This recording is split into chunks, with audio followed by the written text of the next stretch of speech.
Are you struggling in your business? Maybe you're thinking of shutting down. Maybe you're just barely scraping through. You've hit a price ceiling and there's nothing you can do to go above that. Maybe you just started out and you're looking for something awesome. If that's the case, you're going to absolutely love today's video. Let's get into it. Hey guys, my name's Yahya, founder and creator of Record Breaker, where I help you shatter past your highest revenue record months in the shortest amount of time. Now, generally speaking, in Record Breaker, I get to work with solopreneurs, people who are running their own ship, doing their own thing. And invariably, they've hit a price ceiling. They're doing a lot of things, but nothing seems to be working out. They don't know what the basis, the fundamental principles are, and they're kind of struggling, usually between the $5,000 mark. In today's video, I'm going to be sharing with you 7 things I get them to do to get them to $50,000 in less than 3 months, cash collected. So the first thing I get my clients to do is to be scientific instead of romantic or random. What that simply means is tracking things, tracking everything, and I mean everything. So, story time. One of my clients, health coach, brilliant, gifted, awesome at what she does, started working with me when she was stuck at about $1,500 to $2,000 per month. When I looked at her marketing, it was all sporadic and random. And I said, all right, how do you market? She happened to be marketing on Facebook. So I said, how do you put up posts? How do you put up stories? And she was like, well, you know, when I'm inspired, I'll put up a post. When I feel good about something, I'll put up a story. And then sometimes people will respond and sometimes people will not.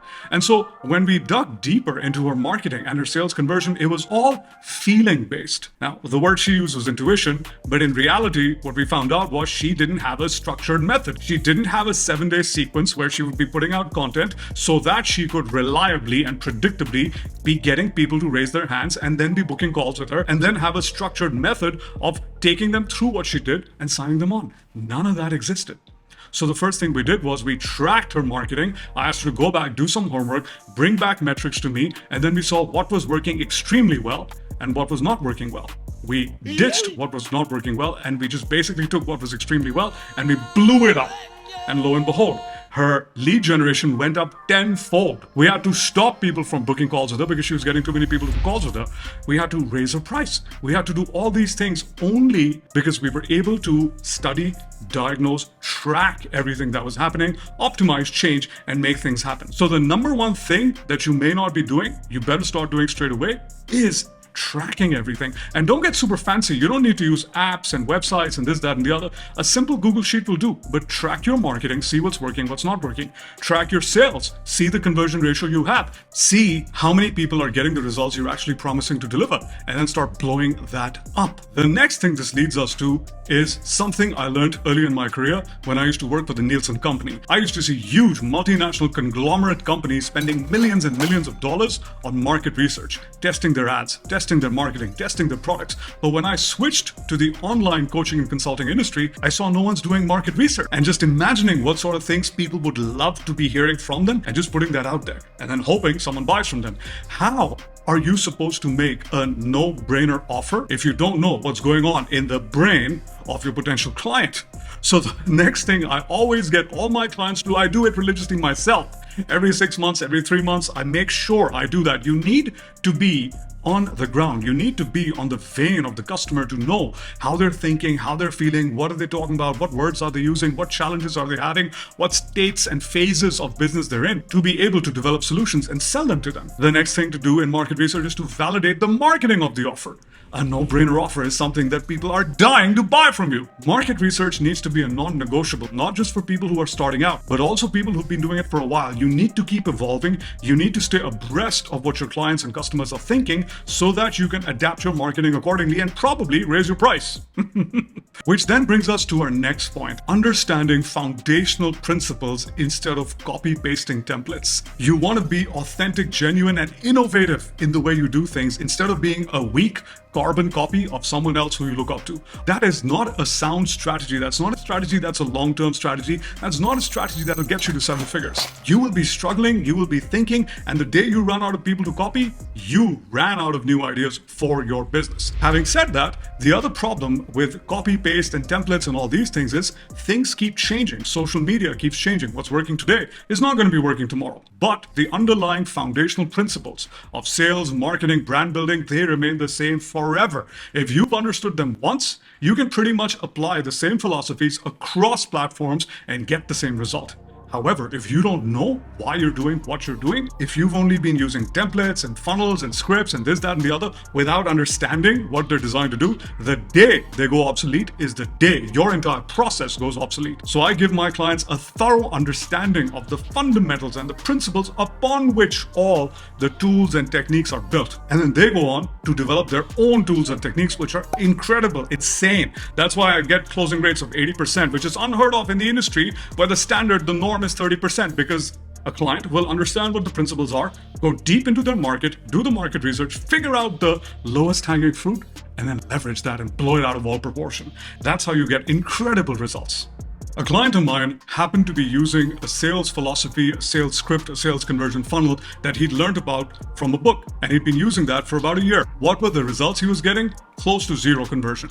Horrible, long calls, people thinking about getting back to him, so on and so forth. When I asked him, why are you doing this? He was like, well, this is what I've been taught. This is the way you're supposed to do it. I said, no, you're not supposed to do it any simple way. The reason you were doing it is this, and the reason doesn't exist anymore. We brought down his call from 90 minutes all the way down to 25 minutes, and his close rate went up incredibly. The next thing this brings us to is understanding your brand and the way your customers or your clients or your prospects respond to your brand and your branding and your marketing. I've had not one, not two, but 3 people try to copy my offer in various areas. One guy copied my marketing, word for word, put up everything the same way, no response. Another guy copied my offer, word for word. Nobody bought from him. If you're copying from someone and you're selling things, trying to pass off as a weak version of them, people, your clients, your prospects, your customers can see that. They can sense. They don't know why, they don't know how, but they can sense it. The underlying philosophy here is that while they were able to copy what I was doing,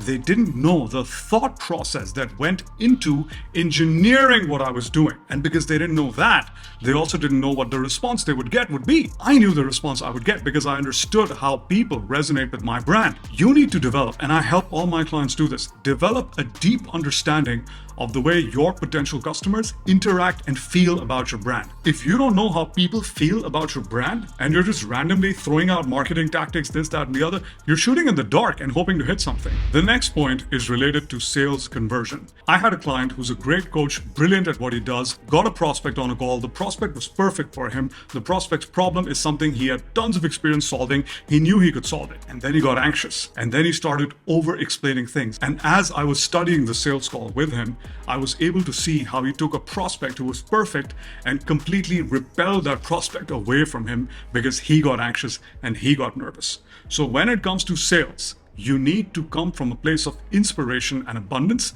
and not desperation and lack. Now, I understand this is hard to do. In today's world, where there's a whole bunch of challenges in the business world, it is hard to come from a place of abundance. It is easy to get desperate. If you're coming across a desperate and needy, a wanting and anxious energy, and you're trying to sell someone something, you're not going to be able to sell to them. The number one reason people buy is confidence. If you don't have confidence, or you lose confidence, or your closer or your seller loses confidence, you've lost the sale. So that's the reason why I'm so big on content marketing and attraction marketing and lead generation, because if you have a whole bunch of leads knocking on your door, wanting to talk to you, and you get on a sales call with someone, you're not going to be desperate. Even if that person says, no, you have a whole bunch of people to get back to. So that's something that I get all my clients to keep in mind. The next point is linked to the sales call, but this is more of a philosophy. And the philosophy is, you need to know your own value. You need to know the value of your brand. You need to know the value of your product. And you need to make sure that you never settle. You need to have a walkaway price, a price below which you're not going to work with someone. And I'll tell you why. First, you're going to settle on working at a lower price. Then you're going to settle on working with a lower quality of client. And invariably, you're going to settle on giving out a lower quality of service. And there goes your business. I work with so many coaches, consultants, agency owners who are stuck in a cycle of settling. One day when they were desperate and they desperately needed the money, they settled on someone they shouldn't have settled with. Maybe it was a client who was too demanding or just didn't put in the work. Maybe it was a price that was just not profitable for them, and they still settled because they were making something, and then invariably it just messes everything up. So do yourself a favor, do not settle. And then the last point, boys and girls, is getting fancy, overreaching, doing too much too soon, spending a lot of money on fancy funnels, websites, landing pages, brands, icons, etc., etc., etc., before you've made a single dollar. Remember, fancy fails, simple scales. When I started my online business, for the first year and a half, I didn't spend a single penny on any asset, anything, except I hired a coach who taught me how to do it. And I created and launched my program for free. And I sold it and I made a whole bunch of money for a year and a half before I even thought of going to landing pages and funnels and this, that, and the other. If you're not making anywhere between $20,000 to $30,000, you have no business in setting up a website, setting up a funnel, hiring someone on your team. A solopreneur can easily make between $10,000 to $20,000 to $30,000 easily without spending more money on increasing their headcounts. Because remember, the leaner your organization, the lower you keep your cost, the more profitable your business is and the better you can build it. And I get a lot of clients who've spent a ton of money on hiring the wrong people or setting up the wrong processes in terms of setting up websites and funnels and landing pages. When I ask them, how much money are you making? Zero. So do yourself a favor. Don't get fancy. Don't overreach. Simplify, consolidate, learn your business inside out. And once you do, you will be ready for explosive growth. Boys and girls, that is it. I hope you found this useful. I hope you found it relevant. I'm out of here. I'll see you in the next one. Bye-bye.